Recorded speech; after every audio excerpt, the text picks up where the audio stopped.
1. A little backstory. I'm a trans woman who has recently just got on hormones. I had a friend who claimed to be my best friend, but I honestly felt was a best friend to me. We did practically everything together. I even spent Christmas of 2019 with her. We would help each other out with quite a few things.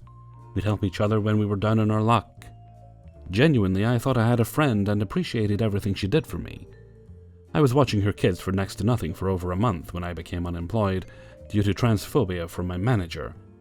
And because I was stuck between a multitude of jobs before that, it has been hard for me to find work since then. This friend was there for all that. This is important later. Now let's get into this story, shall we? Like I said in my backstory, I am currently unemployed. Just recently lost my apartment due to that. Luckily, I was able to move out on my own terms, so no eviction on my credit. Yay! I had to move back into my dad's house. It isn't the best situation, but that's another story. Now that I'm here, I wanted to try to look for work, which meant I was going to have to watch the kids less than I was, which was about 4 or 5 times a week. Now, apparently, payment for this girl was feeding me 1 meal each time I watched her kids. Okay, I appreciated the food because I wasn't able to buy much food on my own, but nevertheless, I should have been getting more for watching 2 kids for 8 hours on average for those nights. I didn't complain because I enjoyed my time with the kids. They loved me and I loved them. But I wanted to find work, so I needed to cut back on how much I was able to watch them. Now I must clarify that when I told her about this, I tried to make it as clear as possible that I wanted someone to help me watch them, not get someone else entirely. I would still watch them, just not every night she worked. I genuinely thought it wouldn't be that big of a deal. I was sadly mistaken. It turned into her whining that she has no one else to help, which is untrue because she has someone else watch them when I couldn't. She just had to pay the girl more than just a meal. And that if I stopped watching them, then she would have to quit her job. Now, I'm not one who is easily guilted into things. If someone tries to guilt-trip me, it has the exact opposite effect they wanted it to have. So I told her either find someone to watch them some days of the week while I tried to find a job, or I'm done helping her. She chose the latter so she could play the victim, which is fine. Everyone needs someone to hate, I don't mind. I went and got my stuff from her, and she said to keep the stuff I had of hers, which I didn't plan on doing but didn't argue because I wanted this situation to be done. I then see her tweeting stuff indirectly but directly about me. We hadn't unfollowed each other yet, or removed each other from any form of social media. So I proceeded to delete her off of all my social media and sent her a message saying that I was done with her. She needed to stop playing victim, and a few other choice things that more than likely made her mad. Which I knew I was doing but didn't care. I had enough of the drama. I then blocked her number because honestly, I had said what I had to say. I was done. Yes, some people will say that's cowardly or whatever, and I respect that opinion. But she turned around and DM'd me on Twitter and tried to twist it to say that I was playing the victim, and then tried to talk shit about my employment situation. Okay, fair enough. I thought you respected me more than that, but clearly not, so whatever. Have a good life and don't speak to me again. She blocked me anyway, so I couldn't text her back. Not that I would want to. I, of course, went on a little bit of a rant on Twitter because of my anger. Probably should have kept it off social media. I can admit that wholeheartedly. But I was mad and needed to get it out of my system. I didn't name names, but it was clear enough that she saw it. When she saw it because she was stalking my page after blocking me, she would know it was about her. She then unblocked me, went on another rant, and blocked me for messaging her again. I then went to her page and blocked her so that she wouldn't be able to pop in like that anymore. 2. I'm a 21-year-old male and a student at a London university. This story happened while I was riding the district line to class. I tend to wear this badge on the tube which says, "Please offer me a seat." The company that runs the tube provides these badges for people with disabilities. Now, I can't walk for very long at all. I have an extremely aggressive form of eczema, which partially affects my feet. Just imagine a bruised shank of ham that someone has attacked with a rake. That's kind of what they look like most of the time. Basically, my immune system attacks itself and leaves my skin covered in scars which hemorrhage blood and discharge. The bleeding can start at the slightest touch. So it's quiet. I'm on the train. sat in one of the disabled priority seats, which is right next to the door. I'm minding my own business when a flood of people get on, and suddenly I am interrupted when Her Royal Highness Karen, Queen of the Bobcat, steps on with her little boy who looked about 5. Excuse me, can my son sit there? I'm really sorry, but I can't stand for very long. At this point, I show her my please offer me a seat pin, and she frowns. There's nothing wrong with you. My kid should sit there. Are you really going to make a little boy stand the whole way? Look, I really do apologize, but I have this skin disease that makes it incredibly painful for me to stand on my feet. No one really looks at us, even though she's causing a scene since everyone either has headphones in or are on a phone call. This is the morning commute, after all. You're just making excuses. Stop being such a wanker. I was kind of taken aback she used that language in front of her kid. Her little shit, whom we'll call EK, is watching me the whole time and starts to bug me too. Let me sit, let me sit! He takes a full jump into the air and lands straight on my foot. I let out a shriek louder than a jet engine and suddenly have everyone's attention. At this point, my eyes are tearing up and I'm trying not to cry with how much this little shit just hurt me. Well, that bloody deserves you right for being a selfish little child, she says to me. I, pissed off, pull my foot onto my leg, remove my shoe and sock to show her what I meant. Once she saw the blood running down my leg and foot, along with the large chunks of missing skin, Karen goes white as a fucking sheet. Given this is pretty normal for my skin, I can deal with it fine, but my ears are still ringing from where I was just stomped, and I realized I could no longer put the slightest pressure on that foot. Fortunately, a slightly older lady offered her shoulder to me so I could get off the train. Karen was looking pretty stunned, but all of that vanished as I got onto the platform. In her mind, she'd won. The last thing I saw was that little shit sitting in my seat as the train sped away while I waited on a station guard to bring me a first aid kit so I could stop losing blood. That kid is gonna grow up to be frighteningly narcissistic. 3. In April last year, me and my family had decided to go to Pakistan to visit family. We rarely go since it's an 8-hour flight. It's a super hot country and tickets can be rather expensive. However, this particular time my dad managed to find some plane tickets for business class, which were relatively cheap, and booked them. This was my and my siblings' first time traveling in business class, so needless to say, we were pretty excited. We get to the airport, check in, go through security, and chill in the business lounge until our flight. We were all in a good mood and were excited to see where we would be sitting on the plane. We were the first group to get on, and we all sat in our seats, just talking amongst ourselves.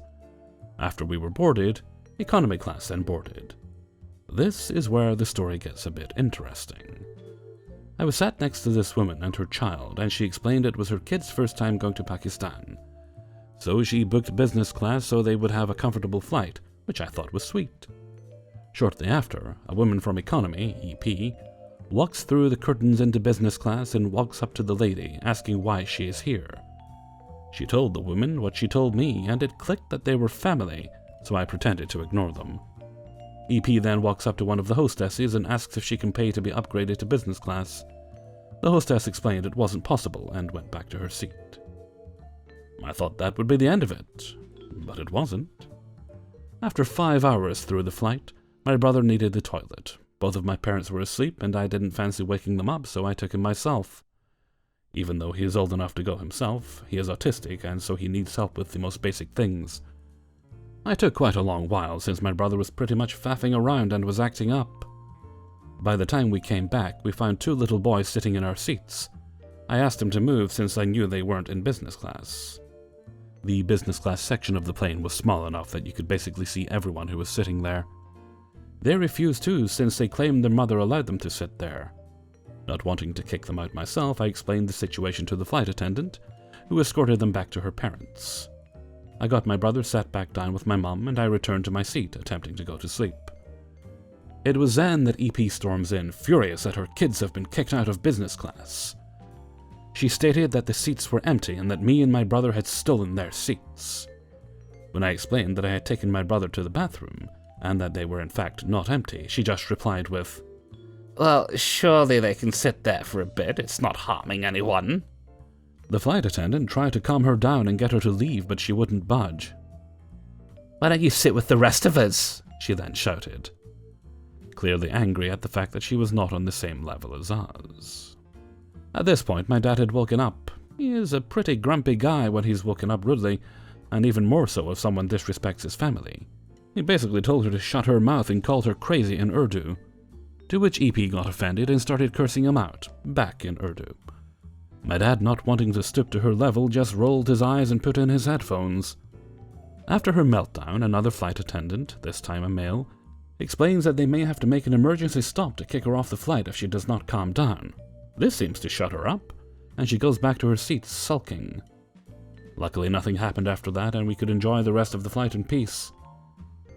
Also, it turns out the woman I was sitting next to was EP's sister, and was so apologetic to everyone for her sister's behavior.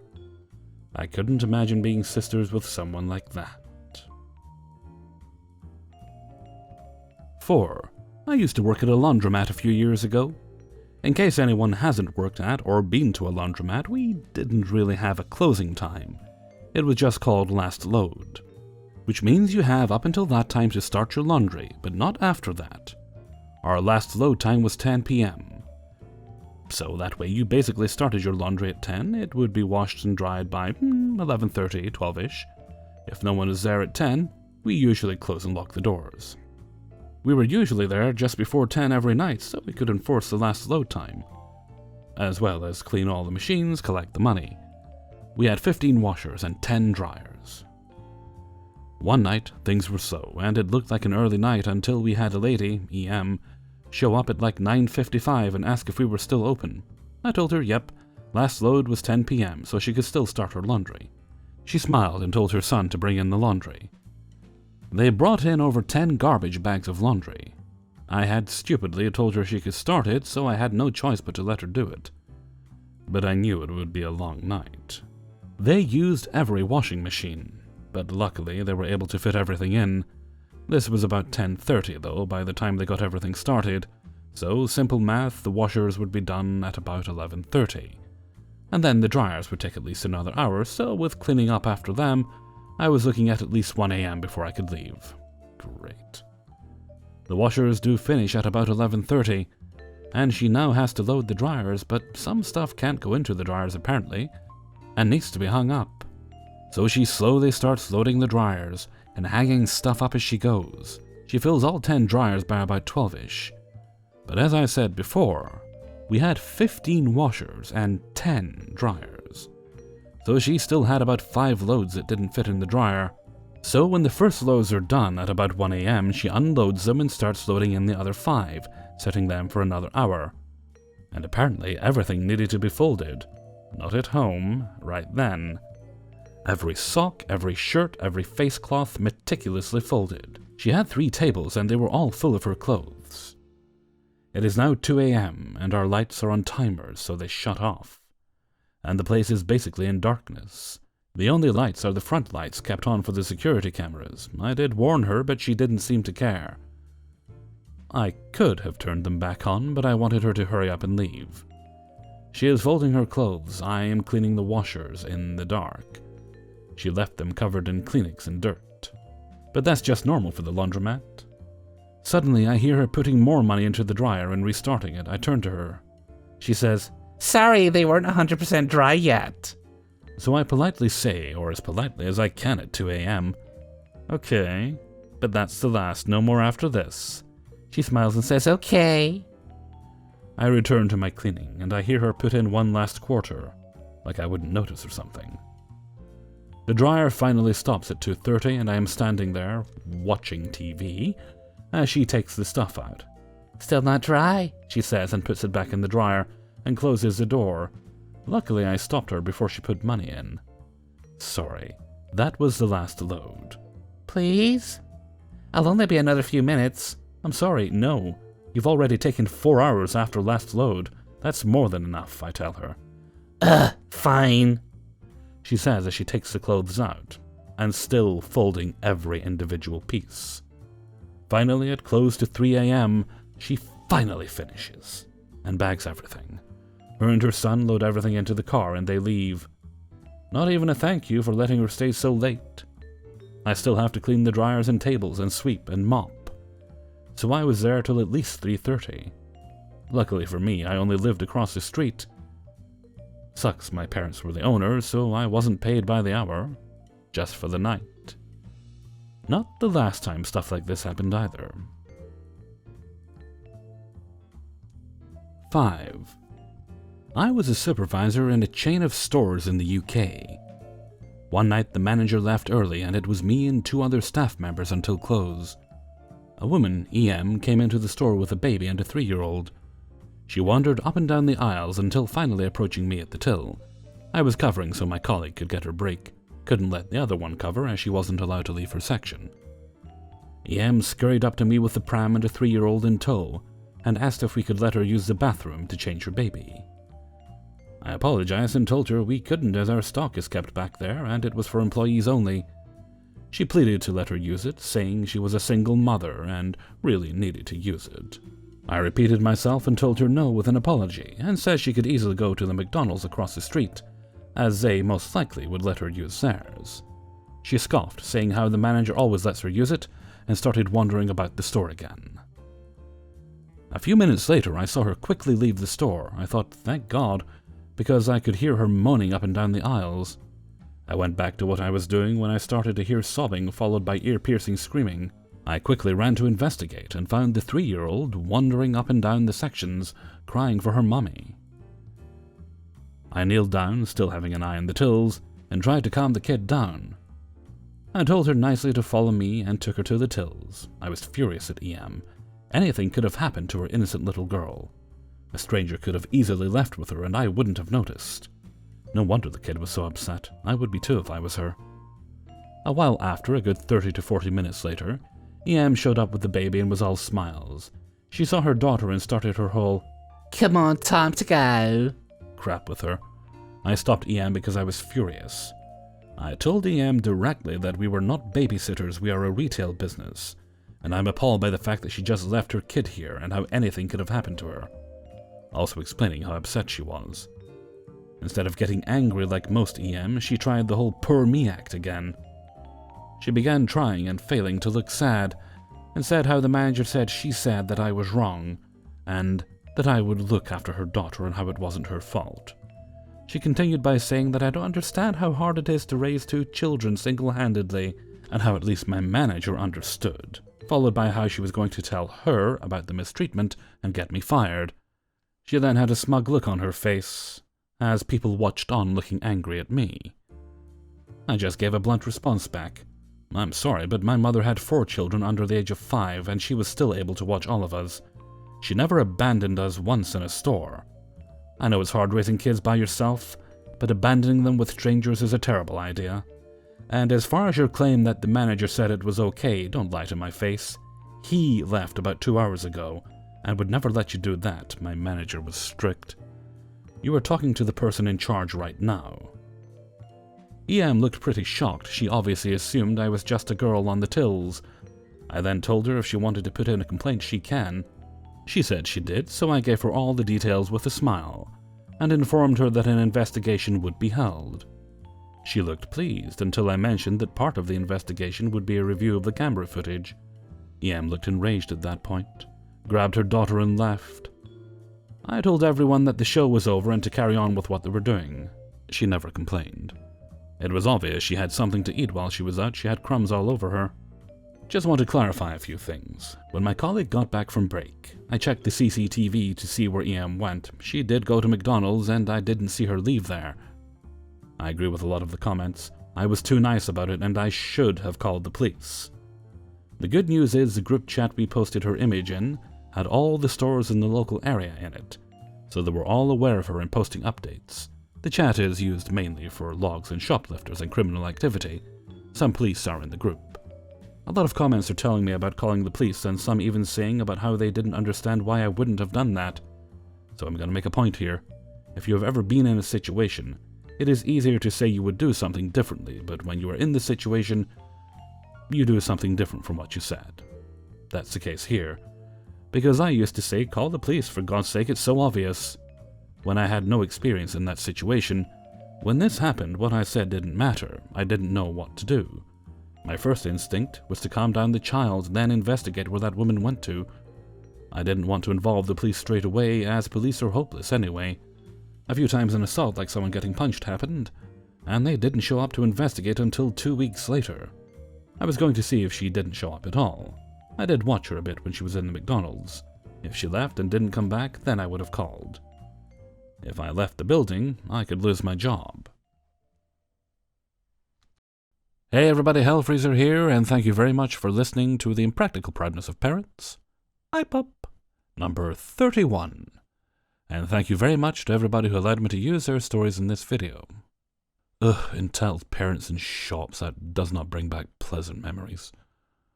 The worst thing for me was always the ones that would come in screaming and yelling at their kid, and then would inevitably buy the entitled little the thing that they were telling them all along they weren't getting, thereby teaching them that if you act like a piece of crap, you'll get your way all the time. Then they act surprised that there's okay, nope. I will be calm. I will not get grumpy about things that have passed. Speaking of things that have passed, the channel hit 4 years old in November there. I've still to give myself a little reward and a treat for that. I keep thinking, I'm going to get a takeaway. I'll get Chinese food to celebrate. Yet to do it. Possibly this weekend. We'll see. I might stream earlier, so by the time I'm done, the place will still be opened. Might do that this weekend. Anyway. Okay, with that, I'm going to head off for now. So until next time, thank you very much for listening, and take very good care of yourself.